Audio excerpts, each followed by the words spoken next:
विराजमान सुनिएगा, था जल प्रलय के समय यहोवा विराजमान था और यहोवा सर्वदा के लिए राजा होकर विराजमान रहता है। यहोवा सर्वदा के लिए राजा के समान विराजमान रहता है। यहोवा अपनी प्रजा को बल देगा। जी।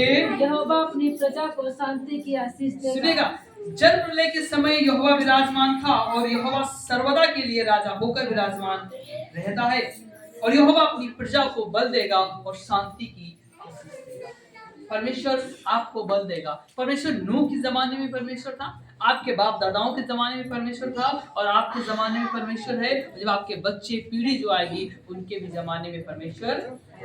आपको पता ये बात मुझे बहुत खूबसूरत लगती है कि कई बार आपके माँ बाप आप तक साथ देते हैं, आपकी पत्नी आपका परिवार आप तक साथ देता है, पर परमेश्वर आने वाली पीढ़ियों तक भी साथ देता है। आने वाली आप अपने बच्चों के लिए सिर्फ कमा सकते हैं, तीसरी पीढ़ी के लिए शायद ना कमा पाए, पर परमेश्वर के पास में योजना है, वो आपके नाती पोतों के नाती पोतों को भी आशीष देने के लिए विचारधारा में बना रहता है। जरूरी है कि आप प्रार्थना करने वाले हैं। यहोवा अपनी प्रजा को बल देगा और यहोवा अपनी प्रजा को शांति की आशीष देगा। बल कौन देगा? बल कौन देगा? परमेश्वर देगा, है ना।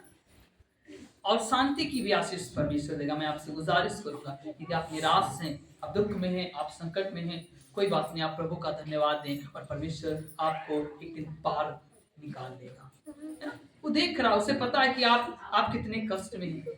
एक वचन है और वहां पे लिखा है कि परमेश्वर आपको अपनी सामर्थ्य से ज्यादा परीक्षा में पढ़ने, परमेश्वर आपको अपनी सामर्थ्य से ज्यादा, है ना, सामर्थ्य से ज्यादा या सामर्थ्य से बाहर परीक्षा में पढ़ने नहीं देता।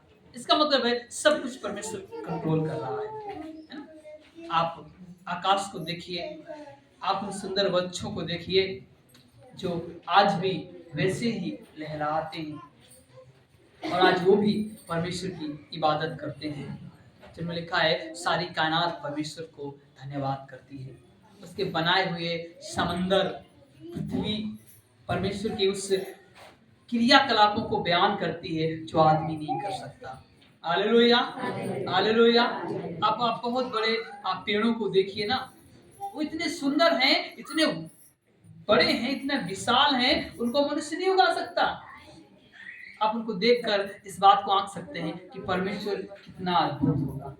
हालेलुया, परमेश्वर कितना अद्भुत होगा जिसने सारी कायनात को बनाया है। आप उस परमेश्वर की रचना है, आप परमेश्वर की बेटी बेटा है। उसने आपको बनाया है, उसे चिंता है, वो आपसे प्यार करता है। Hallelujah, hallelujah. सो परमेश्वर